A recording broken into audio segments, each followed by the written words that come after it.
So welcome everyone. My name is Ayelet Cohen. I'm the Events and Programs Manager at the Burnaby Board of Trade. We appreciate your time today. Before we start, I would like to take a moment to recognize that we are on the traditional homeland of the Hunkaminam and Squamish speaking people, and to extend appreciation for the opportunity to hold this meeting on this territory.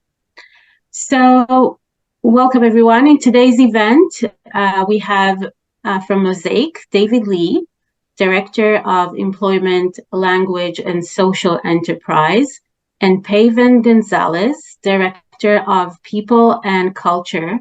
And they both will emphasize the importance of inclusivity and diversity with a specific focus on hiring newcomers.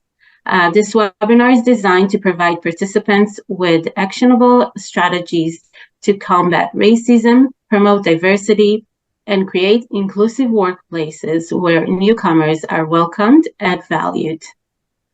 So before we hear from them, I would like to thank our event sponsors.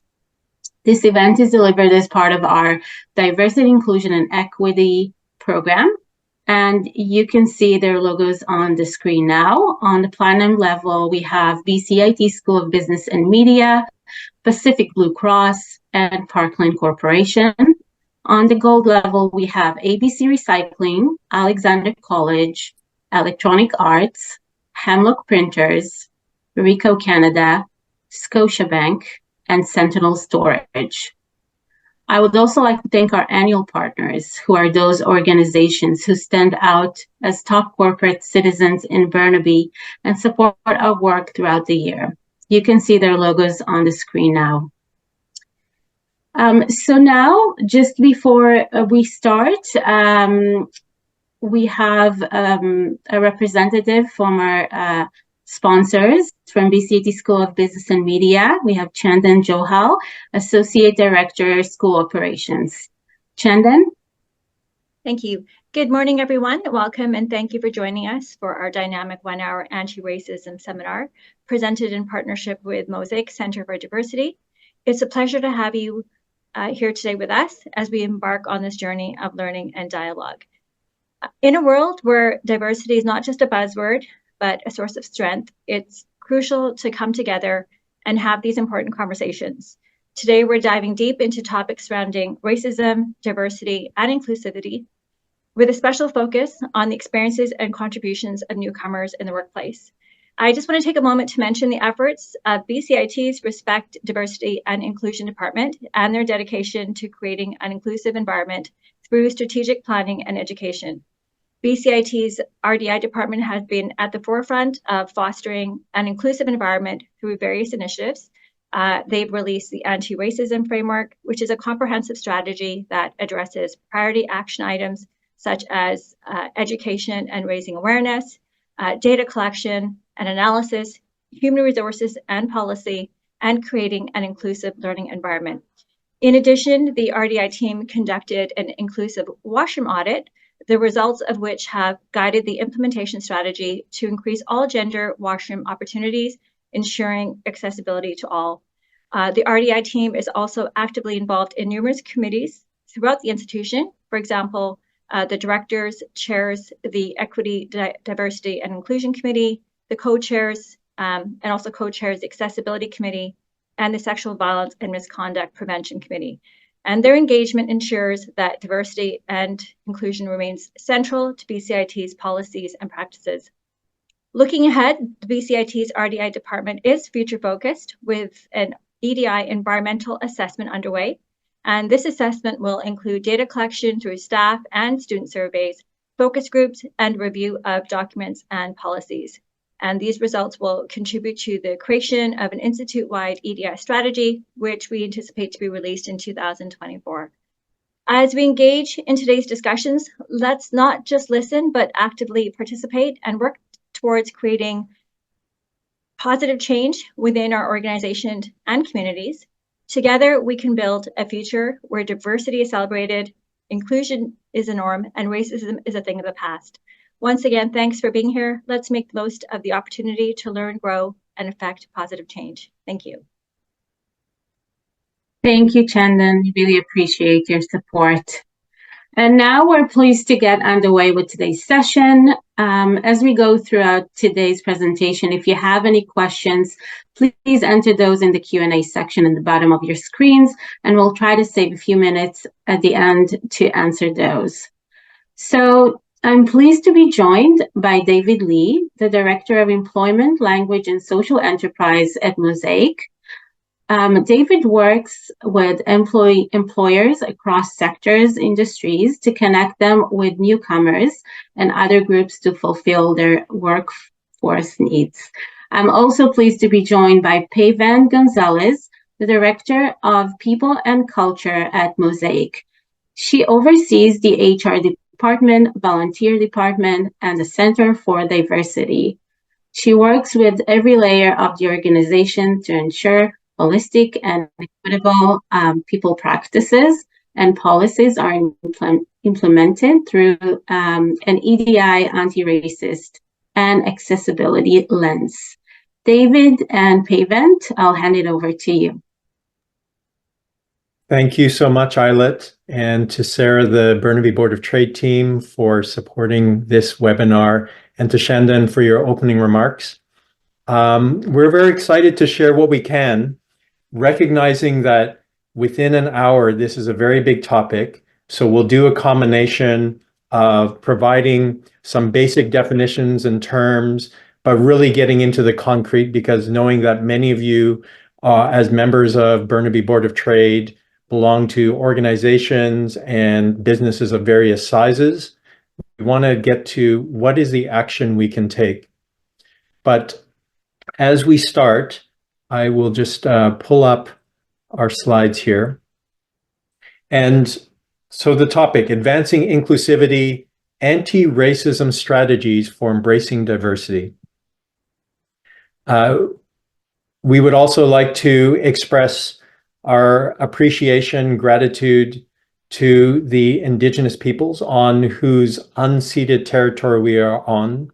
And that is for MOSAIC across the sites that we currently operate, the people of the Musqueam, Squamish, and Tsleil-Waututh, and want to make sure that we keep that in our frame of mind when we talk about issues, particularly when we are talking about equity and inclusion and recognizing the history there.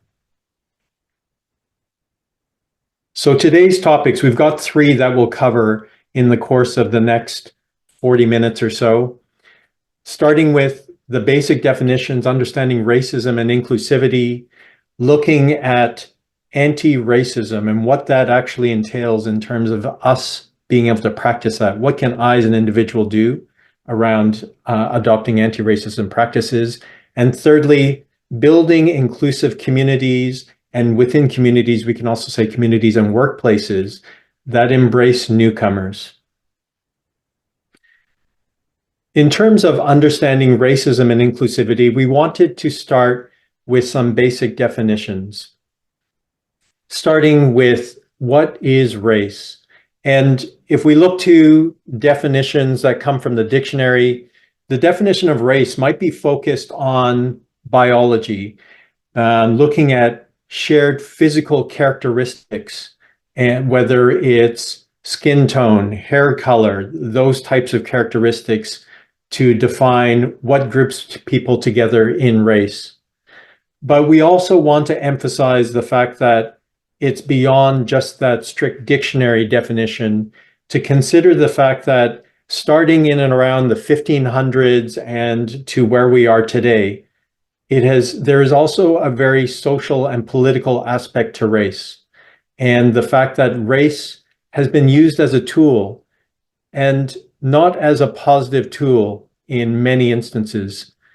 We know that this has happened through history when we look at colonialism and slavery, but what we want to bring to bear and increased awareness is the fact that these notions of race still are being used as a tool today, and that's what we'll unpack a bit more in today's webinar. Having that basic definition of race, what is racism? oftentimes we can turn to, I often think about where my mind could automatically go when I hear the word racism, and we think about name calling, slurs that are specific to people who identify to a particular race, stereotypes, prejudices, and even at times physical violence. And what I'd like to also highlight is that first point around microaggressions. So sometimes racism can actually show itself in very subtle and unnoticed ways until I make a deliberate effort to take note of that. And so oftentimes, if we look at to the right, things will start with racist thinking. Sometimes it's conscious, sometimes unconscious, which can then translate to specific behaviors. And then across our organizations, across our institutions, and our society at large, we can have policies that are actually reinforcing the racist thinking and racist behavior that happens at an individual level, leading to systemic racism. So if I start with the fact that I can begin with some stereotypes, some ideas that I have, and we just use a perhaps frivolous example of an idea that I might have, which is people with pink hair are mean. I might have that idea for myself.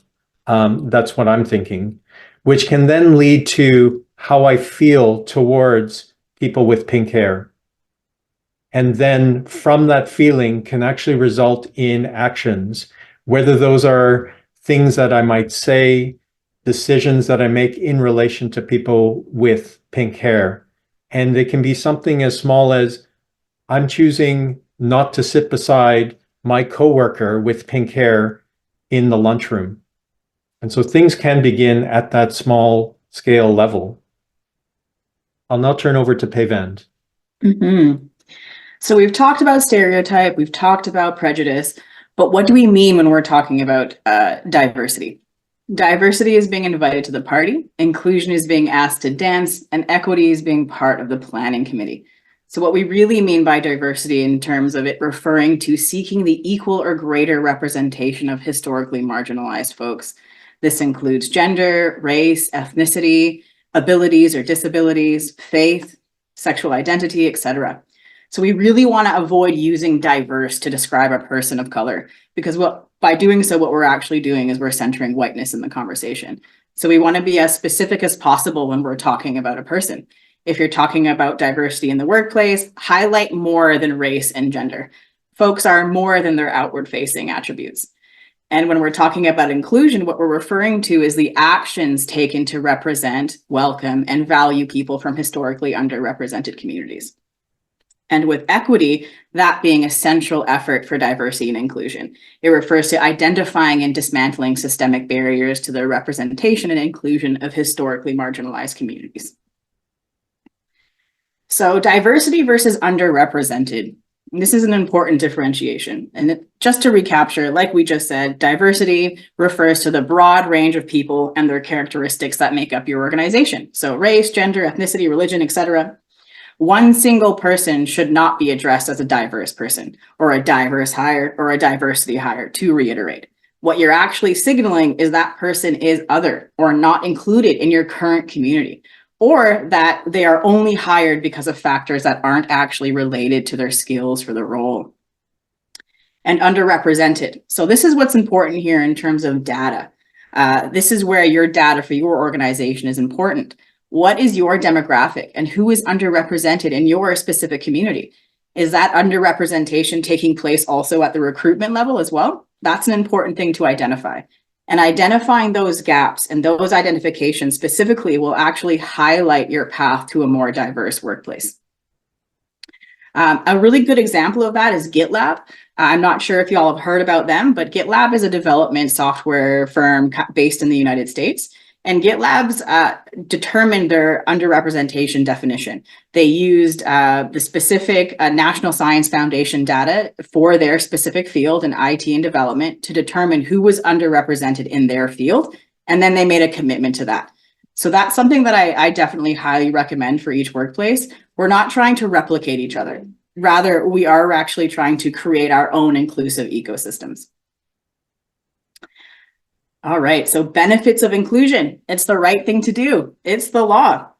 So inclusive hiring is one way we can work towards creating an equitable society that recognizes how various communities have been denied access to support and resources that could help them flourish. It's also embedded in Canadian law.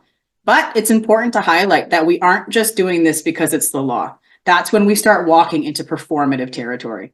Doing something because you must is different than doing something because it's the right way forward. And people can really feel that difference in the lived experience within your workplace. So basically what I'm saying here is that we really need to walk the talk as well.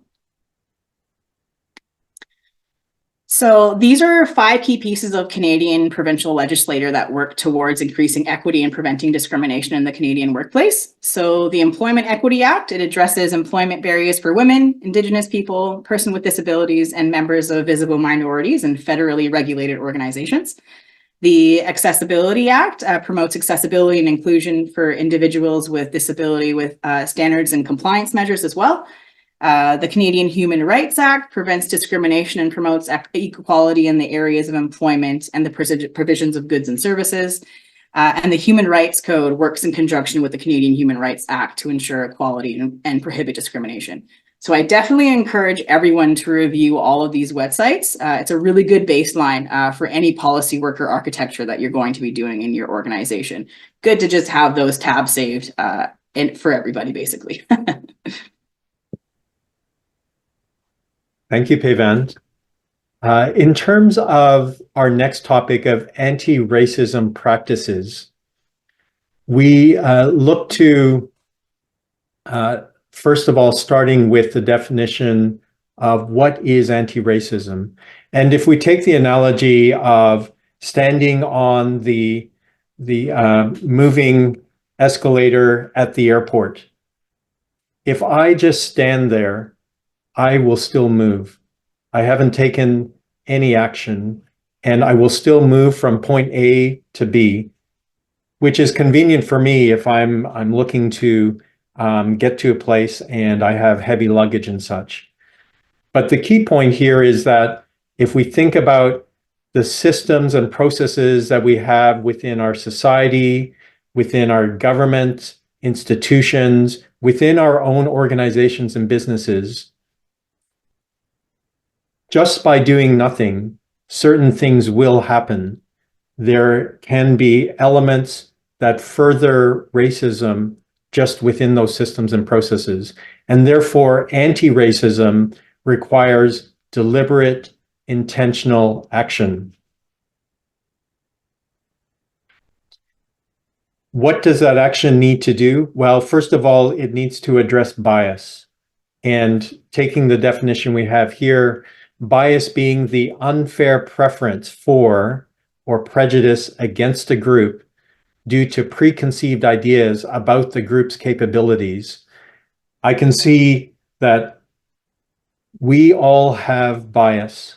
Sometimes this bias is conscious, but oftentimes it's unconscious. And this is something that we really seek to emphasize in how are we able to uncover the unconscious bias that we might have. How does bias play out in the workplace? Well, there are many ways it can do in seemingly benign, helpful things that we apply for ourselves in our work. If I point to the last item that we see on this list about potential biases, one is heuristics. Heuristics are tied to things like stereotypes where, given the volume of information that we receive, so if we post a position and we get 200 applicants, that can be overwhelming. And so we necessarily have methods where we can take shortcuts to be able to filter that information much more quickly and make decisions much more quickly. Embedded in those heuristics, though, can be the unconscious biases in how we make assumptions about individuals, people, based on small characteristics that we see in a resume or the impressions that we might have in brief phone calls or interviews. The other thing that we might see is on the other side, conformity. And so knowing that there are certain ways that we've run our business, the culture of organization, the way it's been, those all tend to reinforce conformity, which within conformity also gives preferential bias to the way things have been. And that can really both exclude folks, but it can also limit the opportunity of the type of services that we can offer to our customers in reaching out to customers coming from all different walks of life and different lived experiences. And the way we think about improving our organizations, so that opportunity for innovation, different ways of thinking. So in order to address this bias, there is an unlearning process that needs to take place. These are all much easier said than done, and I'll start with the first one, which is deliberately slowing down decision-making. Given the pace of decisions that might come our way, particularly if we're operating a business that is fast-paced, that serves a vast number of people through the day, that there's a sense of overwork if we're short-staffed, it can be really challenging to deliberately slow down.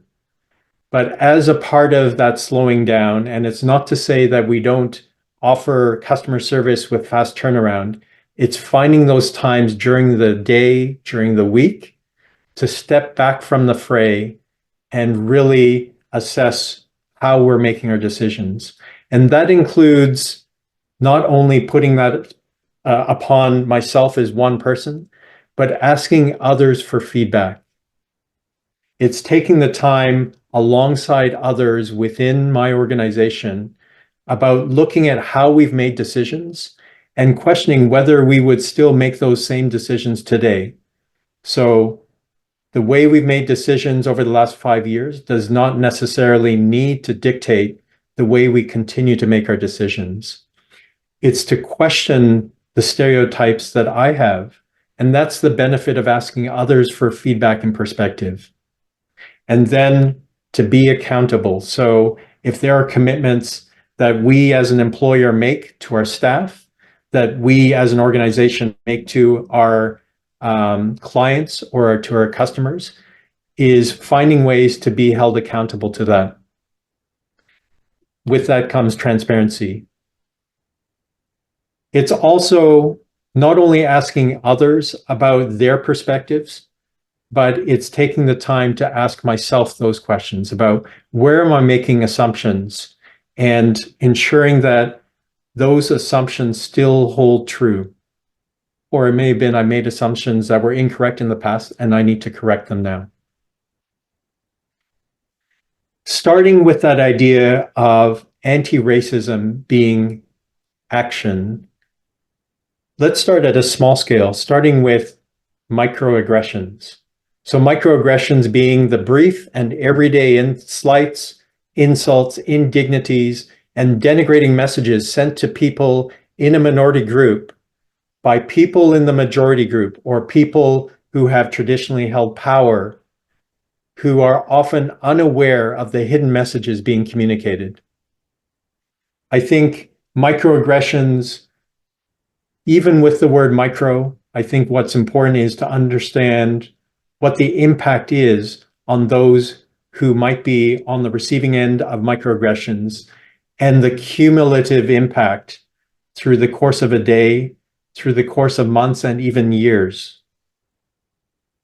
And so with microaggressions, there's a question of what's the action that I can take, pushing it back against those microaggressions. This can be distilled into stepping back and taking time to be curious. So in my communication, how can I inquire, paraphrase, and reflect? Hearing a statement where someone might have made a comment towards a colleague or a coworker or a customer in the workplace. And without having that immediate instinctual reaction to jump on that comment, is to actually learn more about why. It sounds like you have a strong opinion about this. Tell me why. It's also about how I ask those questions. So understanding about what was behind your question. How did you come to that type of conclusion? And really starting with myself. So I can talk very clearly about what a comment has had in terms of impact for me. And I can also express how I feel that may affect others as well.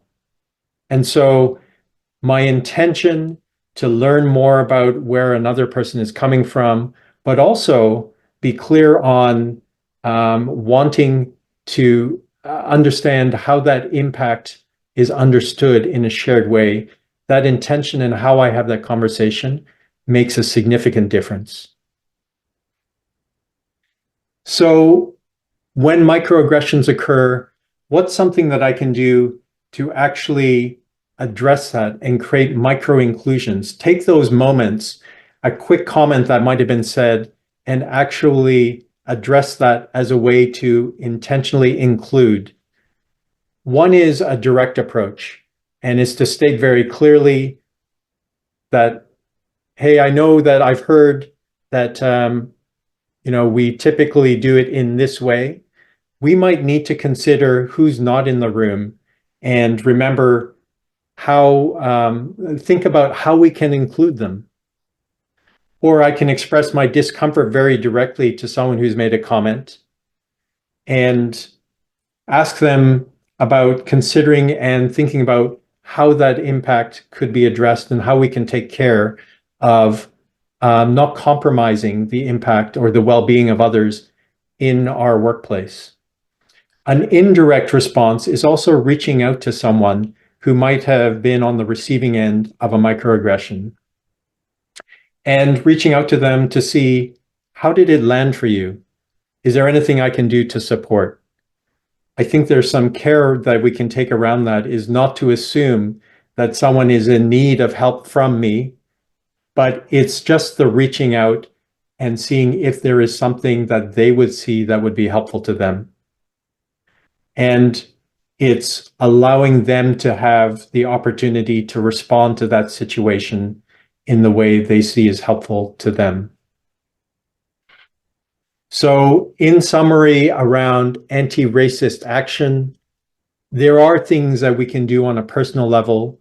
So whether it's looking for those opportunities for micro-inclusion, but we can also consider, when we work in organizations and in businesses, what are the things that we can consider? And this is something Payvand will go further into, around things we can do within our organizations and institutions.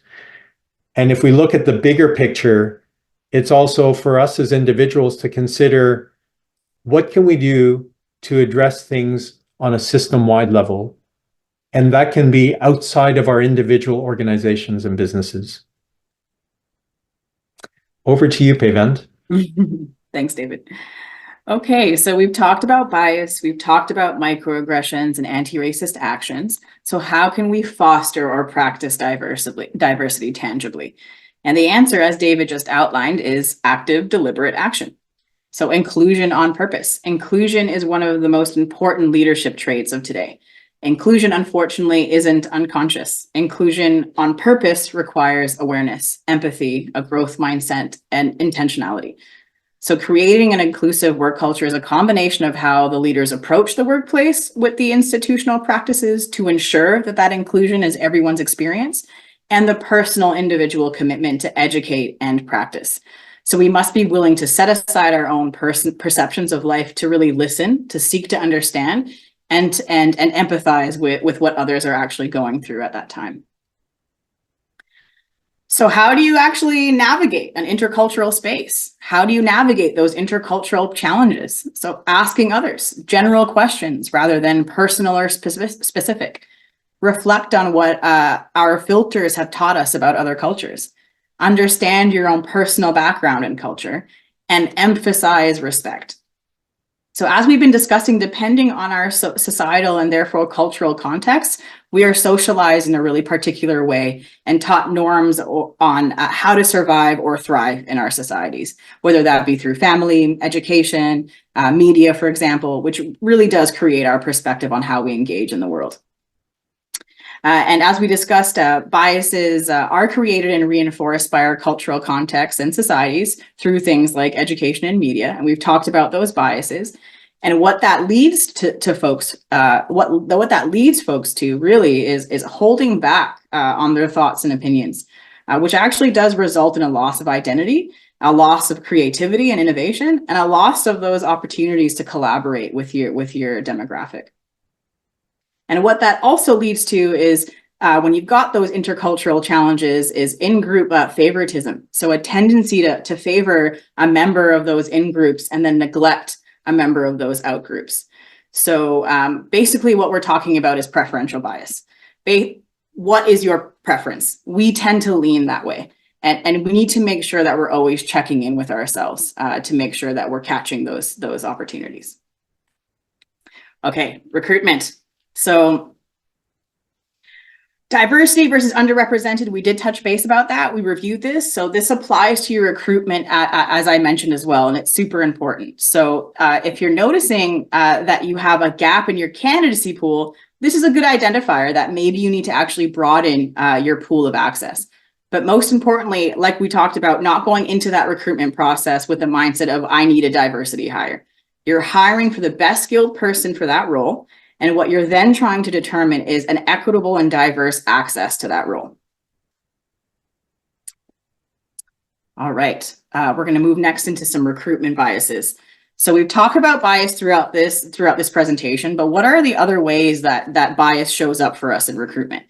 Gaps in employment. This is a pretty common one. Usually when folks see gaps in employment, whether that be you've determined, this person hasn't worked for 6 months, 1 year, 2 years, what is your go-to? And our general go-to when we see that is, we should pause.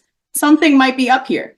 And the default that we're set to that is, and we see this with a lot of hiring managers, is that they're unhirable. We make the assumption that someone else has determined that they aren't hireable, therefore we should also be concerned. But really there are a multitude of reasons for people to take some time off between employment. Education, career changes, travel, maternity leave. But one of the ones that we actually don't put enough emphasis on is rest. Rest is just as important as action. And we want restful folks when they join new workplaces. And additionally, it's really important to remember the adversity that candidates do actually face in a saturated market. In general, time to hire is taking longer. So add in systemic barriers that marginalized folks face in recruitment, which can add to timeframes between changing with workplaces. So are gaps in employment inherently wrong or inherently bad or a red flag? I would say no. Get to know your candidate. Ask them, get to know them, check in with those biases and assumptions that we default to, and see what is actually the case for your candidate. Resume skill. This one's important. How much weight are we putting on design versus or how much weight are we also putting on a 1-pager resume versus a 2-pager versus a 4-pager? Is that actually relevant to the role? Are we making space for folks where English is a second language? Some recruitment firms actually use a point system per typo. I would advise against practices like that. What you're actually measuring is someone's skill in making a resume, not their skills for the role. While of course there are specific instances where design is an assessed example, design roles, anything like that, you should be focusing in that case for those folks. But is that the opportunity to focus on that with everybody? Should you be focusing more on the content and the experience rather than the design of a resume? Language is also really important. Creating space for folks whose first language is not English. This can look like different things, like posting your job in multiple languages, identifying that multiple languages is a plus on your job posting, And I would always recommend ask folks in your workplace who also don't have English as a first language. How would they perceive a more accessible interview process? Your demographic is your pool of knowledge. Turnover. This is another common one. And by turnover, I mean, how long is a candidate staying within one workplace? What does high turnover mean to you when you're looking at a resume? Working at a workplace for a minimum of 1 year? Is it 2 years? And do you exclude based on those determinations that you've made? And I have seen different folks with different hiring managers, whether that means that if it's less than 2 years, less than 3 years, it's a flag or something that they want to touch base in the interview process. But a common practice now is changing employment to help progress your career. Succession planning is not always a priority for every organization. So moving up in your career may not be possible at one organization. So changing roles and organizations may be the only way to do that for some folks. Couple that with industries changing, you're going to see a higher turnover with potentially a lot of candidates now. So I always recommend not creating barriers for yourself with candidates where you may not need them. Not to say that you shouldn't be questioning someone who only has worked for like 1 month stints at multiple organizations. Still do your best assessments. Just don't let that be an immediate deterrent for you. Education is also an important one. It's important because we have to acknowledge that education is a privilege, whether that be access financially, physically, or education from another country. Not everyone has the same level or access to education. And the easiest recommendation that I can make to folks for this, and something that you all actually might already be doing, is outright stating that a combination of education and experience will be considered for the role, and really sticking to that. So when you're looking at a candidate that has comparable backgrounds and one has extensive experience in the role and one has extensive education, make sure that you're doing equal weight for those two candidates. All right, inclusive hiring. So it's not simply about recruiting people from underrepresented backgrounds or with disabilities or an effort to tick off a box like we've discussed. Instead, inclusive hiring practices aim to level the playing field for all applicants in order to fight against recruitment bias and any form of discrimination. So accessible interview practices are a really great step forward for that. Your interview questions, is that something that you can provide in advance? Not only can this support for language, but also for accessibility, for neurodivergence, etc.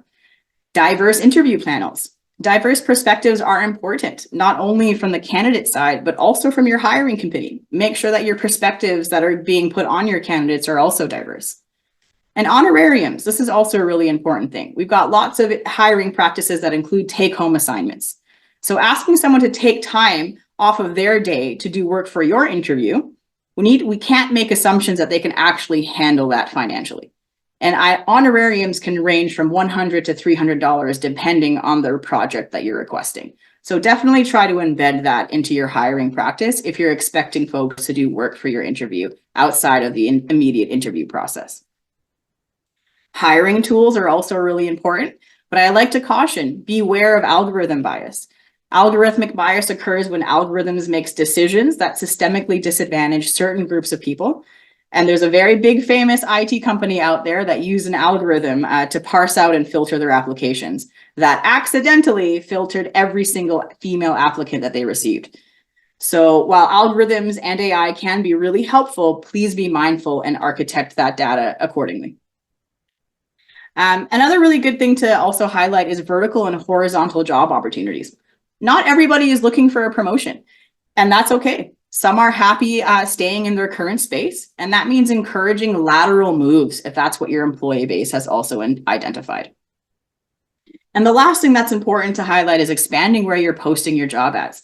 Diverse job boards. Go directly to your demographic. And this next slide here is going to expand on that a little bit more. The world is at your keyboard. Expand your job boards. So here's a list of a few job boards that I really like, and there's a whole bunch of other ones out there. So I definitely encourage folks to take a look at what's out there. But Indigenous careers is a really big one here. So that's connecting First Nations, Inuit, and Métis folks with inclusive employers across Canada. There's additional Indigenous boards as well that include the First Nations job boards and Indigenous linked careers. Fairy God Boss is a really great one. That's an online career community board and job board for women. Pink Job, also really great, international, one of the largest equal opportunity job boards that are out there. And Job Bank, that's ours in Canada. So that covers a large demographic of folks, Indigenous folks, newcomers, people with disability, youth, veterans. Latin is another really great local one. So that's what folks refer here to as the Latin American Plaza in BC. And they also have a few job boards that are accessible to folks. So action steps towards an inclusive workplace. So now the inclusive hiring is happening. You've got your inclusive hiring practices. The next most important step is to ensure that those inclusive practices have actually translated into your workplace. Employee belonging groups, those are really important. That's actually something that a lot of workplaces are starting to implement. You're providing a space for your specific demographic and you're taking their lead. But what about beyond the engagement groups? I think there's a lot of opportunity there for us, whether that be Ramadan celebrations, Diwali celebrations, Hanukkah celebrations. Something that MOSAIC, something that we just launched a few weeks ago, was a multi-faith prayer and meditation room in our workplace. Intercultural opportunities in your workplace. Define your demographic. Understand the ecosystem, the environment. What do your folks need to thrive? And your data, your actual hiring numbers, recruitment numbers, demographic numbers, that will shape your needs. If you identify that your organization is underrepresented in one sector, for example, you can use your data to identify that. And really measure your inclusive hiring program. Look at your data. I'm going to say data a lot today. Data. It's the key to all of your work, and data is your friend. It will show you which area you need to focus on most. And what's really important with data is being honest with your data. People don't want to hear those empty promises. They want to hear how you are iterating. How are you trying? How are we failing? Because when folks know we're working towards it, that's when you get your buy-in. A really great example of that, I worked with a local organization a few years ago. They were a finance firm. They wanted to determine and identify all of their inclusivity gaps or diversity gaps throughout the entire organization. They released a report to the entire organization that included numbers and data around how their management group was very homogenous, minimal women in leadership, gaps in inclusive hiring, and they made a commitment over 1 year to do specific things to improve those things. And at the end of that timeline, they found that they weren't actually able to meet any of those markers. And what they did, rather than make excuses or not share that data, was that they were very transparent. They shared a report that said, this is what we tried to do. This is how we tried to do it. And this is actually how we failed. And we want to open this up to our demographic and get feedback on how we can improve this process next time, because not meeting one of our demographic markers is not great. And the feedback that organization received was overwhelmingly positive.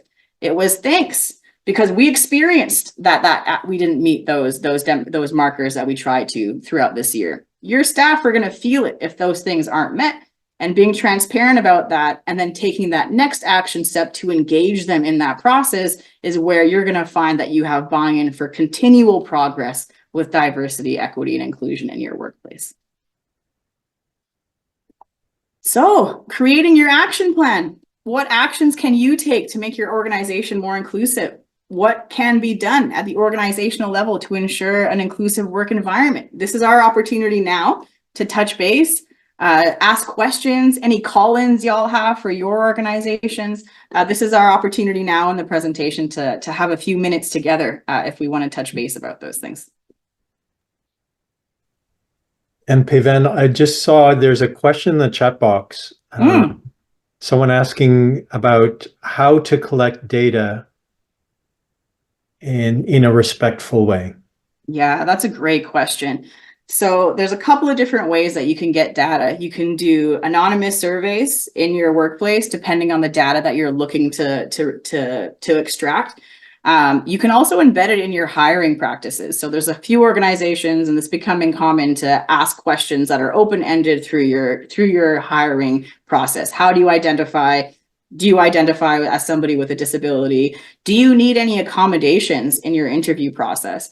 Making these kinds of questions embedded, whether that be through your onboarding process or your recruitment process, is naturally going to give you some data that you can work with on an ongoing basis. I think as well within MOSAIC, we and people may have heard of and seen this in in terms of gathering more race-based data to inform where the gaps are in decision-making at the provincial level. And within MOSAIC, we've also undertaken that collection of data. And I think what we have found is it is so important to engage employees through the process of why the data is being collected, how confidentiality can be assured, and then making adjustments, because we did receive pushback on from staff without having that confidence of knowing how's my data going to be kept confidential and how will it truly actually inform good decision making around how MOSAIC develops our policies. And I think outwardly talking about retaliation is important, because historically folks who have identified gaps in their employment experience have experienced retaliation as well. So outwardly saying that the data we're receiving for you, like David said, is confidential, how it's going to be used, how you can potentially access it later, whether that means the organization is going to share that data. I'll reference GitLab again. I recommend everybody check them out. They actually have all of their diversity data accessible to the public, how they gather it, what processes they take, and all of their EDI work is accessible for folks to view. So that's a layer of transparency that organization defaults to. That is a really great example that folks can pull from. Great. I see a comment earlier from Sangeeta talking about race and the fact that it has always been a social construct that was used to justify colonialism. It is not an accident that race enters the narrative around the same time that European powers are embarking on their colonization. And Sangeeta, I appreciate your comment. And I think a part of it is to ensure that we do find opportunities to learn more about how did we get to where we are. And often I've been learning that helps me uncover my unconscious bias, to learn about this history. And sometimes it can feel like that history is so far removed than where we are today, in terms of, if I'm operating a business today, why is what happened in the 1500s to more recently relevant? Well, it actually is relevant in very live ways when we think about what the differential treatment and access can be for newcomers coming from different countries to coming here to Canada and looking for employment. And it actually helps us uncover some unconscious bias.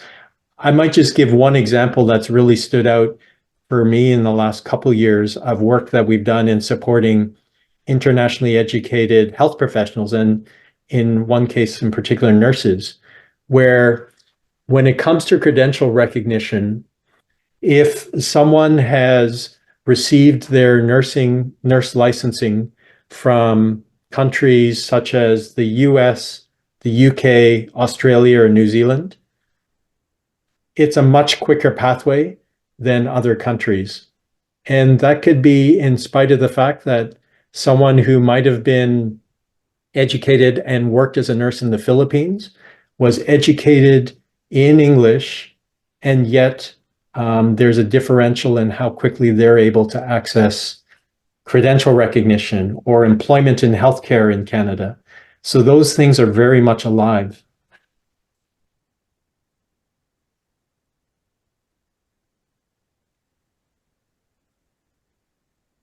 Does anyone else have any more questions? If you'd like, you can put them in the chat or the Q&A.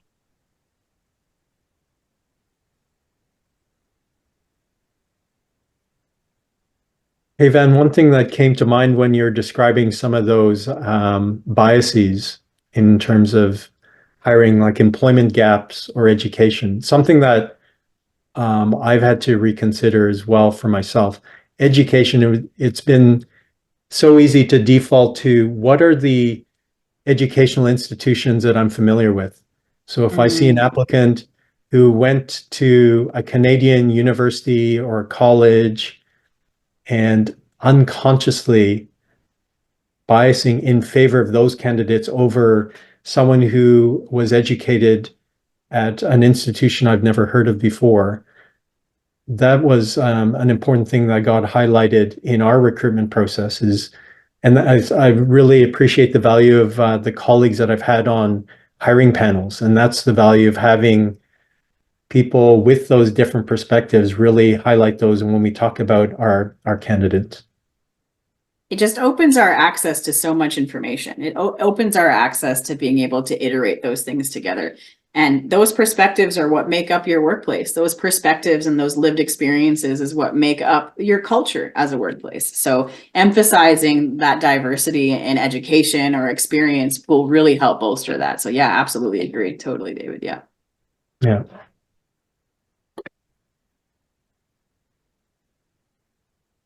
I saw one question about slides. I'm not sure. Yes, we will be sharing the slides. I just answered it. We will share the slides and the recording of the webinar after, once it's been edited and uploaded to YouTube. We will include that, and you can share that with your organization.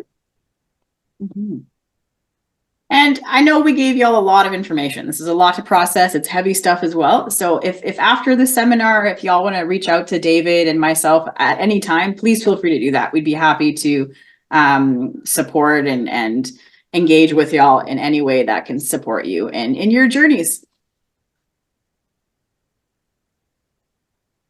Awesome. Well, thank you so much, David and Kayvan, for sharing with us.